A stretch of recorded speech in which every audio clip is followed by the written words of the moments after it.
আমরা একটি মানবিক উন্নত বাংলাদেশ প্রত্যাশা করি। আমরা এমন কোন বাংলাদেশ চাই না যেই বাংলাদেশে কোন রাজনৈতিক দল তাদের মধ্যে সংঘর্ষে 231টি তাজা প্রাণকে ঝরিয়ে দেবে। সংগ্রামী উপস্থিতি, জুলাইয়ের যোদ্ধারা নতুন বাংলাদেশ বিনির্মাণের জন্য প্রস্তুত রয়েছে। সিলেটের জনতা জুলাইয়ের আকাঙ্ক্ষা বাস্তবায়ন করার জন্য প্রস্তুত রয়েছে।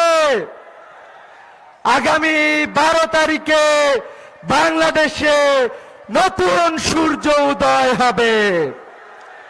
সেই বাংলাদেশের তরুণরা তাদের অধিকার ফিরে পাবে।